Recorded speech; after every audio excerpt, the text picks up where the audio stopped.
Listen carefully. Rome admired him. At least, that was what Titus believed. When he walked through the marketplace, merchants greeted him. When he attended gatherings, people listened. When he spoke, heads turned. And every time it happened, he felt something warm inside, something satisfying, something addictive, approval. For years, Titus had mistaken that feeling for happiness. He lived for it, without realizing it. Every decision passed through a hidden question: what will people think? When choosing clothing, when speaking, when pursuing opportunities, when expressing opinions, when making plans, even helping others. A part of his mind constantly searched for approval, like a thirsty man searching for water. The problem was that Titus did not see the chains. Most people don't. Chains become invisible when worn long enough. He called it being social. He called it being likable. He called it being successful. But deep beneath those labels lurked a more uncomfortable truth. He needed validation. And need is where slavery begins. One afternoon, Titus received an invitation to a gathering hosted by one of Rome's most influential senators. The event attracted wealthy merchants, military officers, politicians, and philosophers. An opportunity to be seen, to be noticed, to matter. Naturally, Titus accepted. The villa overflowed with guests. Conversations filled every courtyard. Laughter echoed beneath marble columns. Wine flowed freely. The atmosphere felt electric. Titus moved through the crowd confidently, collecting compliments, sharing stories, enjoying attention until he noticed something unusual: an old philosopher sitting alone beneath a fig tree. Unlike everyone else, the old man seemed completely uninterested in impressing anyone. He spoke little, listened carefully, smiled rarely, yet somehow people kept approaching him.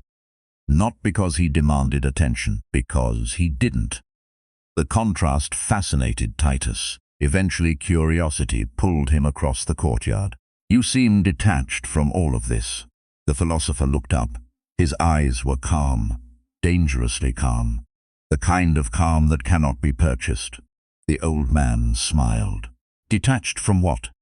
Titus gestured toward the gathering. "The admiration, the conversations, the recognition." The philosopher looked around, then shrugged. "They belong to others." The answer confused him. "What does that mean?" The old man folded his hands. "Their opinions belong to them. Their approval belongs to them. Their admiration belongs to them." He paused. "So why should I depend upon what I do not own?" The question lingered. Titus frowned. Most people would have welcomed admiration. Most people would have enjoyed it. Most people would have pursued it. The philosopher seemed indifferent, not hostile toward it, not opposed to it, simply free from it. Titus sat beside him. "You don't care what people think?" The old man laughed softly. "Of course I care." The answer surprised him. "Then what makes you different?" The philosopher pointed toward a nearby fountain. Water flowed steadily from a carved stone lion. "Imagine a man who drinks water because he needs it." Titus nodded. "Now imagine a man who refuses to function without it." The philosopher turned toward him. "One enjoys, the other depends." The distinction struck deeper than expected. The old man continued. "Validation is similar. There is nothing wrong with appreciation. There is nothing wrong with respect. There is nothing wrong with recognition." His expression became serious. "The danger begins when your identity depends upon them." The noise of the gathering faded into the background. For the first time all evening, Titus felt uncomfortable. Not because the philosopher was wrong, because he was right, painfully right. The old man seemed to sense it. He studied Titus carefully, then asked, "If everyone in this villa suddenly ignored you, if nobody praised you, if nobody admired you, if nobody noticed you, who would you be?" The question landed like a hammer. Titus opened his mouth. No answer came. The philosopher nodded slowly, as expected.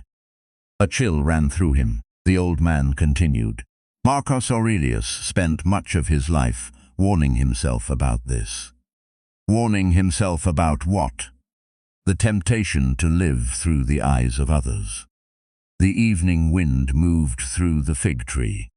Above them, the philosopher's voice lowered. Most people are not living their own lives, they are managing impressions. The sentence hit harder than anything else. Because suddenly Titus saw it. The careful stories, the subtle boasting, the constant comparisons, the endless pursuit of approval, not just in others, in himself, especially in himself. The philosopher stood, then looked toward the sunset. Validation is a prison. Titus frowned. It doesn't feel like one. The old man smiled. Neither does a golden cage. The courtyard grew quieter as evening approached. The philosopher turned back. Do you want to know why so many people never master their lives? Titus nodded. The old man's expression became serious, because they hand ownership of their happiness to strangers. Silence followed. Heavy silence, the kind that forces reflection. Then the philosopher began walking away. Before disappearing into the crowd, he stopped. One final sentence drifted through the evening air. Tomorrow, life will show you how expensive validation can become. Titus watched him disappear among the guests, his mind filled with questions. What did he mean? What price? What prison? And why did he suddenly feel as though someone had exposed a weakness he had spent years hiding from himself? By the following evening, he would receive his answer, because a single criticism from a powerful man would destroy his peace completely. And for the first time, Titus would discover what happens when your self-worth belongs to other people. The following evening, Titus learned how fragile borrowed happiness truly is. The lesson arrived unexpectedly, as the most important lessons often do. He was attending a business meeting with several merchants and investors. The opportunity was significant. Months of preparation had led to this moment. The room was filled with influential men, men whose opinions carried weight, men whose approval could open doors or close them. Titus arrived confident, well-prepared, optimistic. The discussion began smoothly. Questions were answered. Ideas were exchanged. Several merchants seemed impressed. Everything appeared to be going well. Then one man spoke. His name was Valerius, a wealthy trader whose influence extended across much of Rome. His reputation was formidable. His opinion mattered. At least, it mattered to Titus. Valerius listened quietly for most of the meeting, then suddenly interrupted. I disagree. The room became silent. Titus felt his stomach tighten. Valerius leaned back in his chair. Your proposal lacks vision. The words struck immediately, not because they were particularly harsh, but because of who had spoken them. The discussion continued. Valerius offered additional criticisms, some fair, some debatable, some entirely subjective. Yet none of that mattered. By the time the meeting ended, Titus could think of nothing else. Not the positive comments, not the support from other investors, not the opportunities still available, only the criticism, one opinion, one man's judgment. That night he barely slept. His mind replayed every word, every expression, every criticism, again and again and again. By morning, the meeting occupied his thoughts completely. His mood darkened, his confidence vanished, his energy disappeared, and all because of a single opinion. Late that afternoon, he found himself searching for the philosopher. Eventually, he discovered him walking beside the Tiber River. The old man glanced at him once, then smiled knowingly. It happened. Titus frowned. What happened? The criticism. The philosopher continued walking. You look like a man carrying a heavy burden. Titus laughed bitterly. You could say that. The old man nodded. Tell me. And so Titus explained everything. The meeting, Valerius, the criticism, the sleepless night, the frustration. When he finished, the philosopher remained silent, then asked a simple question. How many people attended the meeting? Titus thought for a moment. Perhaps 20. How many supported your proposal? Most of them, the philosopher nodded. And how many criticized it? 1. The old man smiled. Interesting. Titus frowned. What is interesting? The philosopher stopped walking, then looked directly at him. 20 voices entered the room, but only one followed you home. The words landed with uncomfortable accuracy, because they were true, painfully true. The philosopher resumed walking. The human mind is fascinating. It ignores 10 compliments, but obsesses over 1 insult. It overlooks 9 successes, but fixates upon 1 failure. The river flowed quietly beside them, the philosopher continued. And because of this, many people become prisoners. Prisoners of what? The old man smiled. Negative validation. Titus blinked. Validation can be negative? Of course, the philosopher pointed toward the water. Whether people praise you or criticize you, the trap remains the same. The answer confused him. The old man continued. If praise controls your emotions, you are dependent. If criticism controls your emotions, you are still dependent. A sudden realization began forming. The philosopher nodded as though seeing it. Most people believe they are seeking approval. They are not. They are seeking emotional permission. The phrase struck him immediately. Emotional permission, the old man continued. They need others to tell them they are good enough.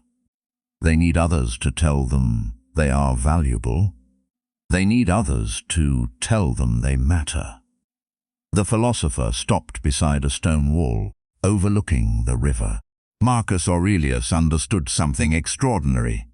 What? The old man folded his hands. Every opinion is rented. Titus frowned. What does that mean? It means opinions change. The philosopher pointed toward Rome. The crowd that praises you today may criticize you tomorrow. The crowd that criticizes you today may praise you tomorrow. The old man smiled. Building your identity upon public opinion is like building a house upon water. The truth of it felt undeniable, yet painful, because Titus suddenly recognized how much of his life had been built exactly that way. The philosopher continued. Tell me, who was Valerius before he criticized you, a respected merchant, and who is he now? Titus. A respected merchant. The old man nodded. Then what actually changed? Silence. The answer slowly emerged. Nothing. Nothing had changed. Not his abilities, not his character, not his future. Only his perception. The philosopher smiled. There it is. The realization struck like lightning. For an entire day he had suffered because one man expressed an opinion. An opinion, not a fact, not a law, not destiny. An opinion. The old man looked toward the horizon. The second strategy for mastering your life is simple. What is it? Separate facts from judgments. The breeze moved gently across the river. The philosopher continued. A fact might be, someone criticized you. A judgment is, therefore I am inadequate. A fact might be, someone rejected you. A judgment is, therefore I am unworthy. The distinction changed everything. Titus suddenly saw how often he confused the two. Smiled. Most suffering enters through that confusion. For several moments they stood in silence. Then the old man asked, Do you know why criticism feels so painful? Titus shook his head. Because it threatens the image you are trying to protect. The answer hit harder than expected. The philosopher continued. If you know who you are, criticism becomes information. If you don't know who you are, criticism becomes identity. The river continued flowing, unconcerned, unbothered, unaffected by opinions. The philosopher pointed toward it. "Be like that." Titus laughed softly. "Easier said than done." The old man smiled. "Of course." The sun began descending toward the horizon. Golden light reflected across the water. The philosopher turned to leave, then paused. "The next lesson will be more difficult." Titus frowned. "More difficult than this?" The old man nodded. "Much more. What is it?" The philosopher's expression grew serious. "You still compare yourself to others." The statement felt uncomfortably accurate. The old man continued. "As long as comparison controls your happiness, validation will always control your life." A chill moved through him, because deep down he knew it was true. And within days, a chance encounter with a childhood rival would force him to confront the hidden habit that had quietly poisoned his peace for years. The habit Marcus Aurelius considered one of the greatest obstacles to inner freedom. The habit of measuring your worth against the lives of other people. Several days passed after Titus's conversation by the river. The philosopher's words remained with him.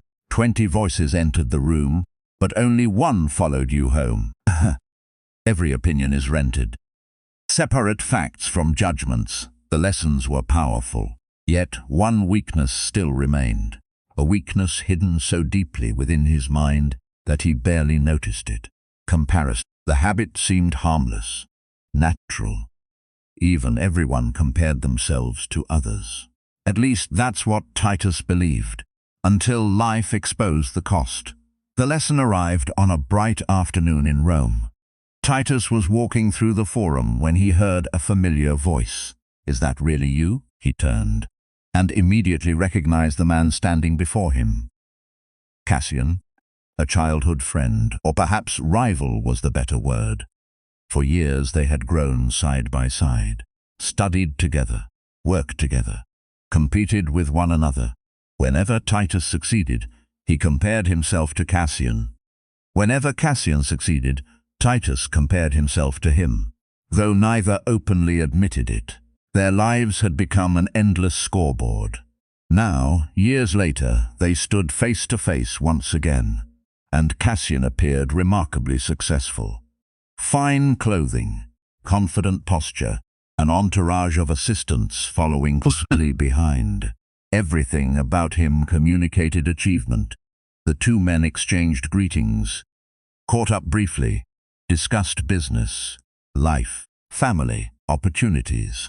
The conversation lasted perhaps 20 minutes. Then they parted ways. A simple encounter, nothing unusual. Yet by evening, Titus felt miserable. Not because anything bad had happened, quite the opposite.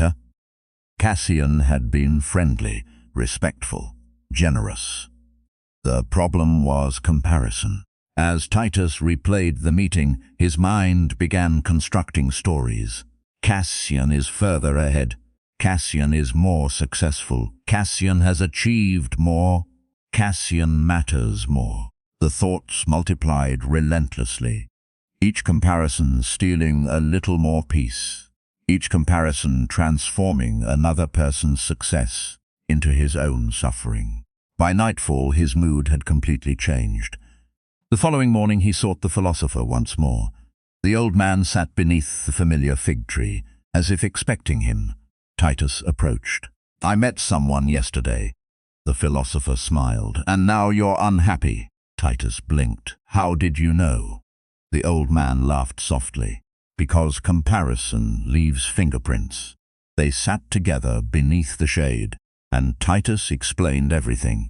The encounter, the jealousy, the insecurity, the frustration. When he finished, the philosopher remained silent, then asked a question. "Did Cassian take anything from you?" "No." "Did he harm you?" "No." "Did he insult you?" "No." The philosopher nodded. "Interesting." Titus frowned. "What is interesting?" The old man smiled. "Your suffering arrived without an attacker." The words struck immediately, because they were true. No one had wounded him. No one had criticized him. No one had diminished him. He had done it himself. The philosopher continued. Marcus Aurelius warned himself constantly about comparison. Why? The old man pointed toward the city. Because comparison is a form of surrender. The answer surprised him. Surrender? The philosopher nodded. When you compare yourself to others, you stop living your life. You begin living theirs. The breeze moved through the leaves above them. The philosopher continued. Imagine a runner. He begins a race, but instead of watching his own path, he constantly looks sideways. What happens? He slows down. Exactly. The old man smiled, and eventually he forgets where he was trying to go. Titus sat quietly. The truth felt undeniable. How many years had he spent measuring his progress against other people? How many opportunities had he overlooked because someone else appeared more successful? How much joy had he sacrificed? The philosopher folded his hands. Comparison creates 3 poisons. What are they? The old man raised one finger. Jealousy. He raised a second. Arrogance. A third. And dissatisfaction. Titus thought about it. The philosopher was right. If someone seemed ahead, he felt inferior. If someone seemed behind, he felt superior. And regardless of which direction he looked, peace disappeared. The old man nodded. Exactly. Comparison guarantees suffering. The afternoon sun filtered through the branches. For a moment, neither spoke. Then the philosopher asked, "Do you know why people seek validation?" Titus thought carefully. To feel valuable. The old man smiled. Partly. Then his expression came serious. They seek validation because they have forgotten how to validate themselves. The sentence landed like a hammer. The philosopher continued. If you know your principles, if you know your values, if you know your purpose, you no longer need strangers to tell you who you are. A silence followed. Not uncomfortable, transformative. Because for the first time, Titus understood the true source of his dependence. It was never praise, it was uncertainty. He sought approval because he lacked self-trust. He sought recognition because he lacked self-respect. He sought validation because he had never learned to become his own judge. The philosopher seemed pleased. You are beginning to understand. Titus looked at him. Then, what is the Stoic solution? The old man smiled. The same solution Marcus Aurelius practiced. He pointed toward Titus's chest. Move the courtroom. The courtroom? The philosopher nodded. Most people place their courtroom outside themselves. The crowd becomes the judge. The audience becomes the jury. Public opinion becomes the verdict. The old man shook his head. Marcus moved the courtroom inward. The idea fascinated him. The philosopher continued. Each evening he asked himself questions. Did I act with courage? Did I act with wisdom? Did I act with justice? Did I act with self-control? The old man smiled. If the answer was yes, external praise became unnecessary. The simplicity felt revolutionary. For years Titus had asked, do people like me? Do they approve? Am I impressive enough? Perhaps he had been asking the wrong questions all along. The philosopher stood, then looked toward Rome. The city bustled with activity. Millions of opinions, millions of comparisons, millions of invisible competitions. The old man spoke quietly. People spend their lives chasing applause. They become exhausted, anxious, dependent. He turned toward Titus. But the moment you stop seeking validation, his eyes sharpened, you become dangerous. Dangerous, the philosopher smiled. Dangerous to manipulation. Dangerous to fear. Dangerous to social pressure. Dangerous to anyone who profits from your insecurity. The words settled deeply. For the first time, Titus saw freedom clearly. Not freedom from responsibility, Not freedom from hardship, freedom from dependence, freedom from needing every stranger's approval, freedom from comparison, freedom from validation. The philosopher began walking away, then paused one final time. "Remember this." Titus listened carefully. The old man smiled. "The person who needs the least approval controls the most of his own life." The sun slowly disappeared beyond the horizon. And as Titus watched the city below, he felt something unusual, a quiet strength. Not the strength that comes from being admired, not the strength that comes from being praised, not the strength that comes from winning. A deeper strength, the strength of no longer needing those things. Years later, Titus would still enjoy compliments. He would still appreciate respect. He would still welcome recognition. But he would never again depend upon them. Because he had learned the lesson Marcus Aurelius spent his life practicing. Your worth is not determined by applause. Your value is not decided by strangers. Your identity is not owned by public opinion. The crowd changes, trends change, reputations change, opinions change, but character remains. And the moment you stop asking the world for permission to value yourself, you begin to master your own life. That is where freedom begins. That is where peace begins. That is where power begins.